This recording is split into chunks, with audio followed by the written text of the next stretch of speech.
О самых заметных событиях понедельника вы узнаете из материалов наших корреспондентов. В студии Сергей Михедов. Здравствуйте. Коротко о темах.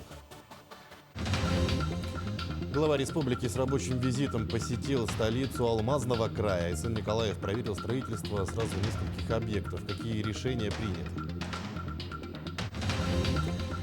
Источник опасности: в канун Нового года тысячи россиян устанавливают в своих домах новогодние елки. Расскажем, как не испортить себе новогодние праздники.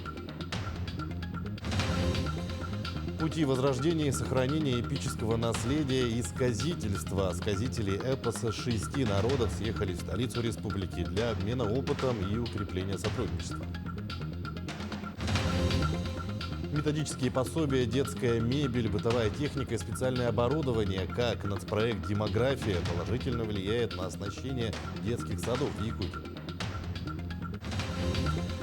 Русский театр ищет новые таланты. В декабре откроют вторую театральную актерскую студию, которая нацелена подготовить юных актеров к поступлению в театральный институт имени Бориса Щукина в Москве.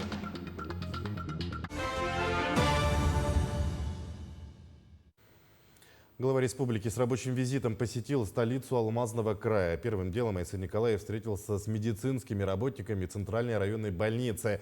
Также глава проверил ход строительства второго корпуса средней школы номер 1 и провел совещание по вопросу строительства аэропортового комплекса в городе Мирный. Подробности визита у Анны Васильевой. В ходе встречи с медицинскими работниками глава республики отметил, что благодаря сотрудничеству района и компании «Алроса» идет усиленная работа по привлечению медицинских кадров, которая обязательно будет продолжена.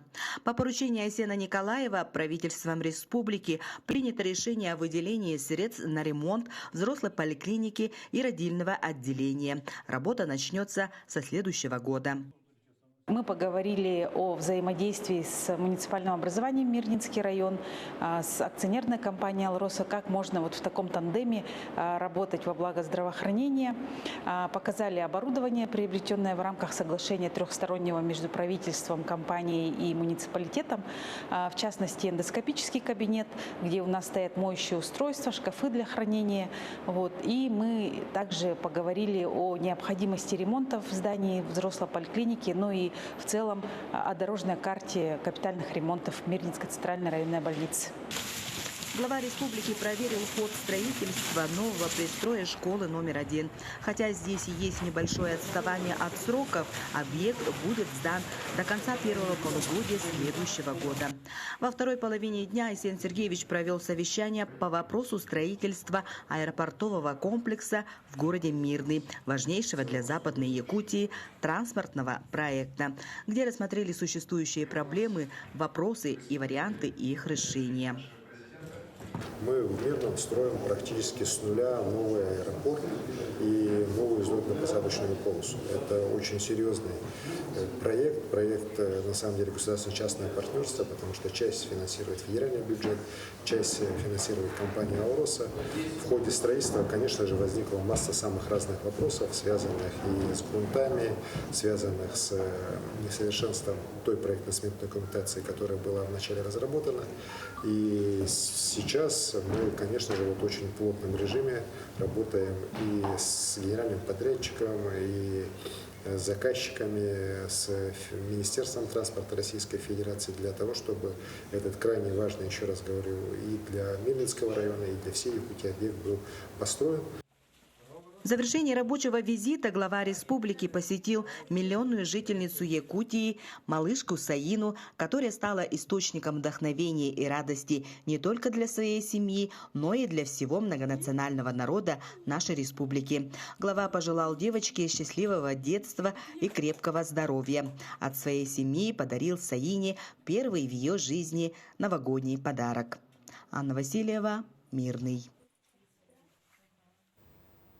Также Айсен Николаев провел рабочую встречу с председателем Госсобрания Илтумен Республики Алексеем Еремеевым. Обсуждены вопросы предстоящей корректировки бюджета республики в части субсидий в коммунальном комплексе, строительстве инфраструктуры на земельных участках многодетных семей и поддержки отрасли сельского хозяйства. Рассмотрены также вопросы штатных расписаний для новых объектов культуры в районных центрах. Правительство региона в ближайшее время разработает модельное штатное расписание для полного кадрового обеспечения новых домов культуры. Я обратил внимание главы республики на нормативы по учреждениям культуры, которые строятся у нас в муниципалитетах, в районных центрах. Дело в том, что по тем дворцам культуры, которые в последнее время республика строит, у нас нет модельных штатных расписаний для их обслуживания. Глава республики с моей позиции согласился, и он будет давать соответствующее поручение правительству республики для того, чтобы эти типовые нормативы были отработаны. Органы прокуратуры на постоянной основе ведут надзор за исполнением закона службой судебных приставов. В Нерюнгринском районе продолжаются совместные рейды по выявлению должников с использованием аппаратно-программного комплекса «Дорожный пристав». Подробности в материале Ивана Лазаренко. В рамках надзора органы прокуратуры в первую очередь обращают внимание на исполнительные производства, представляющие социальную значимость. Это взыскание долгов по алиментам, зарплатам, пенсиям, пособиям и социальным выплатам. В ходе надзорной деятельности прокуратуры выявляются нарушения, связанные с бездействием при производстве исполнительных действий, связанные с ненаправлением документов в адрес сторон по исполнительному производству, с непроведением полного комплекса мер со стороны приставов для взыскания задолженности имеющейся и защите прав граждан. Что касается аппаратно-программного комплекса «Дорожный пристав», то он уже доказал свою эффективность. Результатом его использования стало фактическое исполнение требований исполнительных производств, а значит восстановление законных прав и интересов взыскателей. Система «Дорожный пристав» позволяет в режиме реального времени, сканируя регистрационные знаки транспортных средств, фиксировать должников и сверять с базой данных ФССП России. За период месячной эксплуатации системы «Дорожный пристав» зафиксировано более 640 транспортных средств. При выявлении финансовых обязательств должникам вручается требование о погашении задолженности. По наиболее крупным задолженностям 4 транспортных средства были арестованы. Управление Федеральной службы судебных приставов напоминает, что применение принудительных мер в рамках исполнительных производств можно избежать в случае полной и своевременной оплаты задолженности. Иван Лазаренко, Захар Головин, Вадим Барашков, Нерюнгри.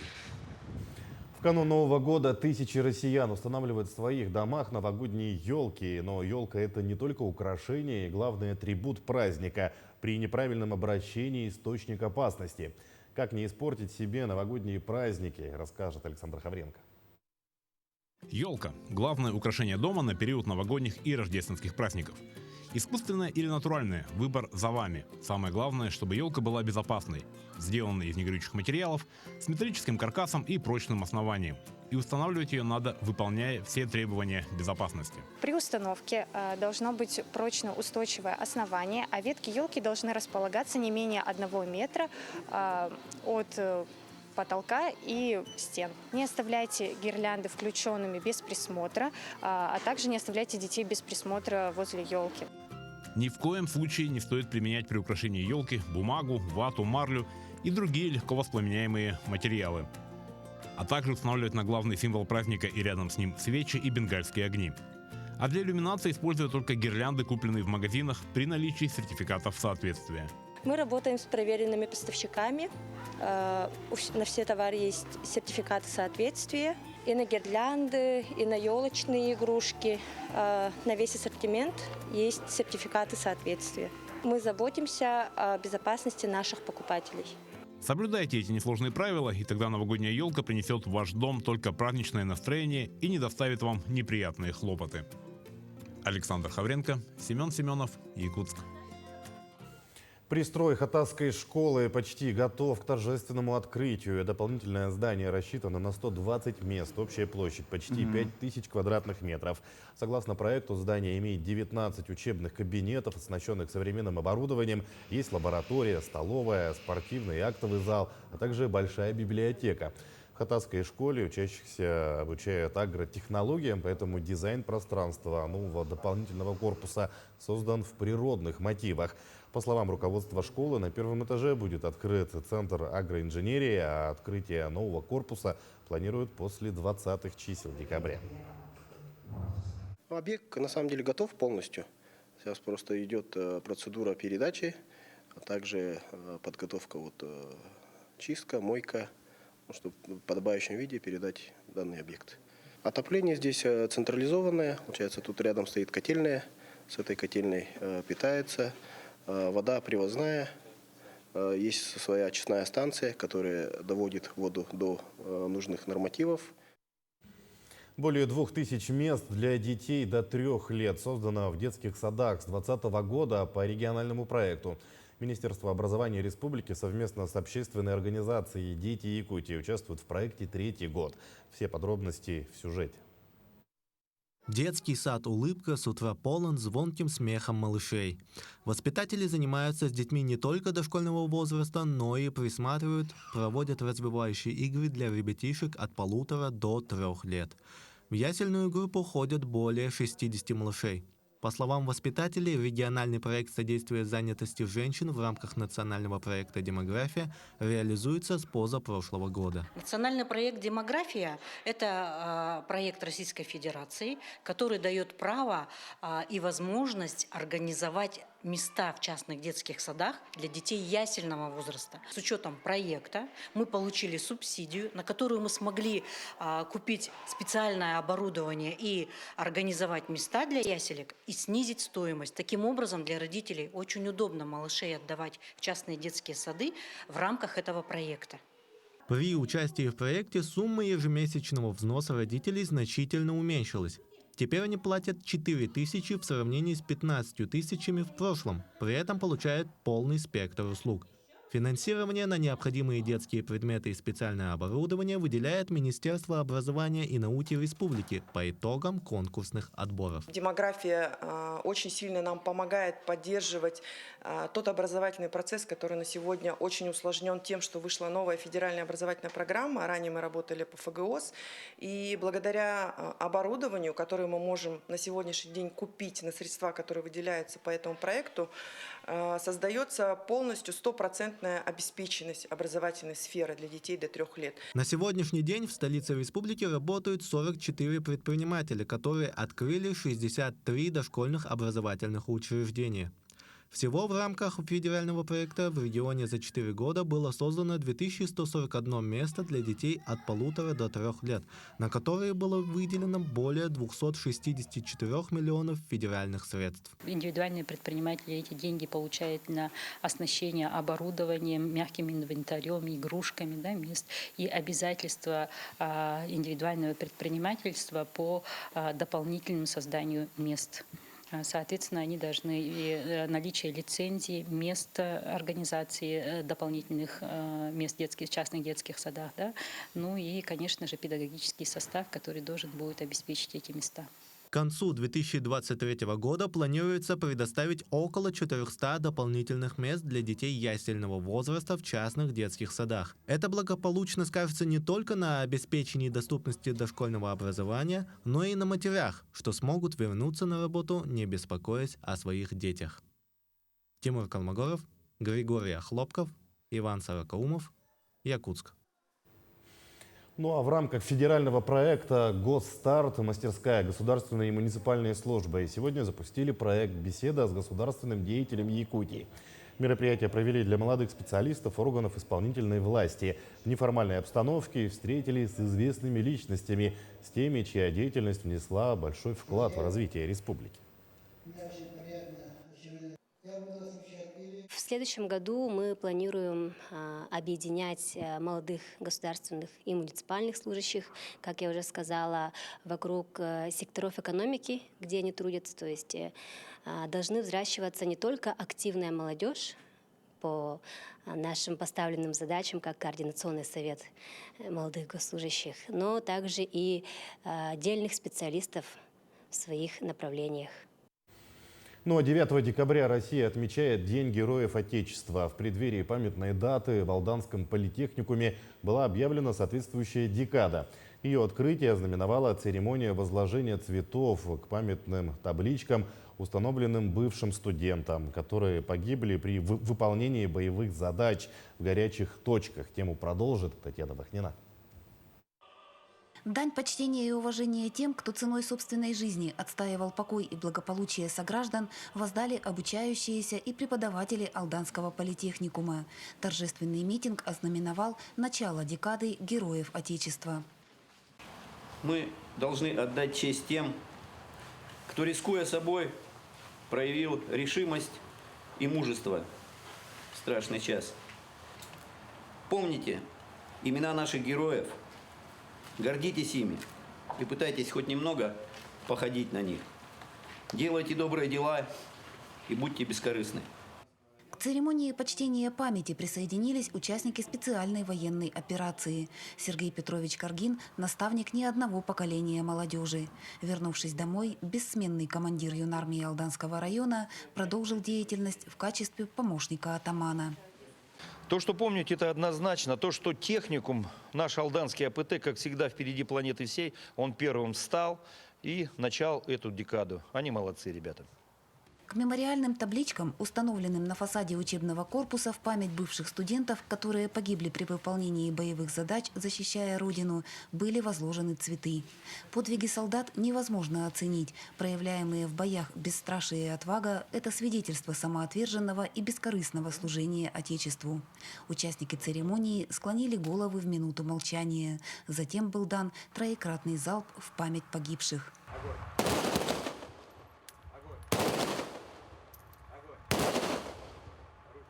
Гордость берет за людей, которые за нас проливали эту кровь, за всю память, которая вот сложилась.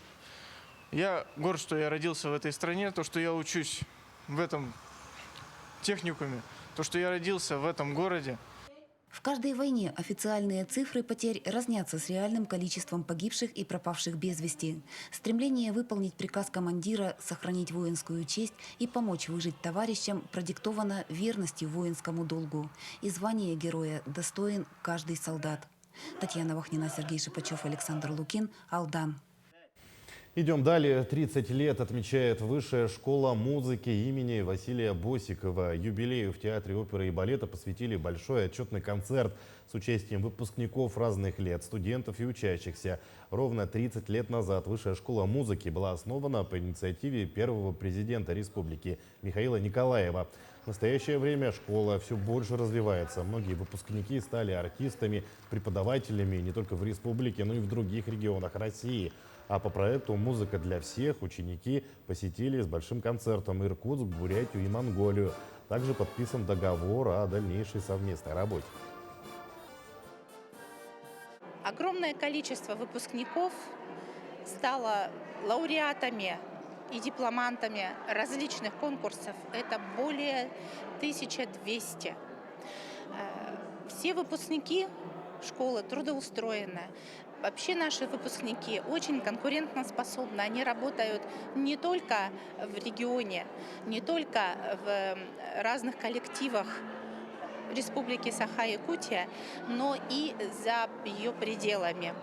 Не только в России, но и за рубежом. Сказители эпоса 6 народов съехались в столицу республики для обмена опытом и укрепления сотрудничества. В Якутске впервые стартовал межрегиональный форум «Пути возрождения и сохранения эпического наследия и сказительства». Подробнее о программе форума расскажет Марферина Алексеева.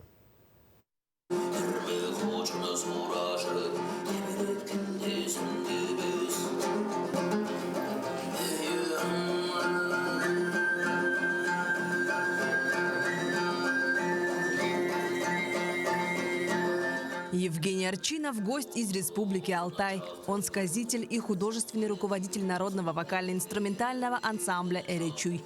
Евгений отмечает, героический эпос его народа схож с Солонхо, отличается лишь исполнением. Тоже структура мироздания, да, 3 уровня, 3 мира. Дерево, которое их связывает, да, у нас оно называется байтерек. Различия в исполнительских традициях. как повествуется. Да? Здесь же речь речитативом, без аккомпанемента, инструмента. У нас же вот это главный атрибут сказителя – это товшур. Он уже маленько модернизирован, да, скажем, академизирован, правильнее сказать. Это как бубен для шамана. Под аккомпанемент данного инструмента исполняется эпос, как правило, ну и с использованием горлового пения. Сходство эпосов в своей исследовательской работе представила Асель Исаева, гостья из Кыргызстана. Она является научным сотрудником Института языка и литературы. В своем докладе сравнила Олонхо с эпосом Манас. Я нашла очень много общего, и практически мотивный фонд наших двух эпических сказаний показывает его абсолютное родство, генетическое родство, общность. И мы должны еще более глубже изучать наши эпосы именно вот в таком сопоставительном плане, который показывает, что мы гораздо ближе друг к другу, чем кажется на первый взгляд.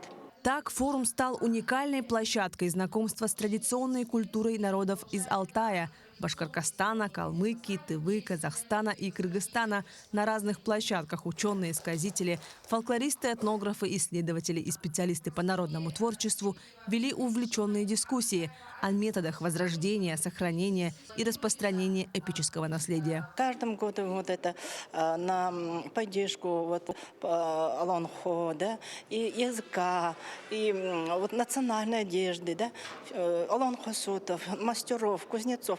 Даже молодежь сейчас сами вот авторы пишут олонхо. Их прибавилось очень. Раньше только были единицами. Также в рамках форума пройдет межрегиональный молодежный фестиваль «Эпосы мира на земле Олонхо». Спланирована насыщенная и зрелищная программа. Так, в креативном кластере «Квартал труда» в формате дефиле молодежь воплотит и продемонстрирует персонажей из Олонхо. Пройдут этноконцерты и различные мастер-классы. Посмотрим выставки из Горного Улуса. Это выставку представить Дом Олонхо Горного Улуса и Национальный центр Семях. Яркое событие будет премьера Олонхо-спектакля Хангаласского Улуса. В 2022 году глава Якутии Айсен Николаев подписал указ о единой системе домов Олонхо и мерах государственной поддержки олонхосутов и запевал Асохая. Сегодня в республике действует 11 домов Олонхо. На их создание и укрепление материально-технической базы из республиканского бюджета направлено около 50 миллионов рублей. По итогам форума на конкурсной основе также будет выбран район, который получит субсидию на открытие дома Олонхо. Марфелина Алексеева, Григорий Охлопков, Якутск. Русский театр ищет новые таланты. В декабре откроют вторую театральную актерскую студию, которая нацелена подготовить юных актеров к поступлению в театральный институт имени Бориса Щукина в Москве на следующий год. Подробности в сюжете Марины Захаровой. Театральному институту имени Бориса Щукина, выпустившего таких прославленных артистов, как Андрей Миронов, Никита Михалков, Наталья Варлей, по сей день многие студенты отдают свое предпочтение. Более 90 лет вуз сохраняет свои традиции и 3 принципа преподавания. От простого к сложному, стать другим, оставаясь самим собой, и все работают со всеми. Учиться там смогут несколько юных актеров, которых отберут по итогам конкурса, организованного Русским театром. Исходя из опыта, скажем так, того багажа за плечами, мы просто уже понимаем, вот наш человек или не наш, нужен он нам, или это все-таки, ну, как бы, стоит попробоваться где-то в другой профессии или в другом месте, вот и все. Мы отбираем определенное амплуа, которое требуется нам на сегодняшний день для труппы театра. И исходя уже из этих критериев, мы уже будем понимать, кто остается на данный момент у нас в театре при студии. В любом случае, мы найдем тех самых, которые нам нужны. И я думаю, что в любом случае наша земля, она все-таки рождает самородки. И я думаю, что даже сегодняшний просмотр без таковых не останется. Первая театральная актерская студия была открыта в 2019 году. По итогам ее работы в институт имени Щукина поступило 5 абитуриентов.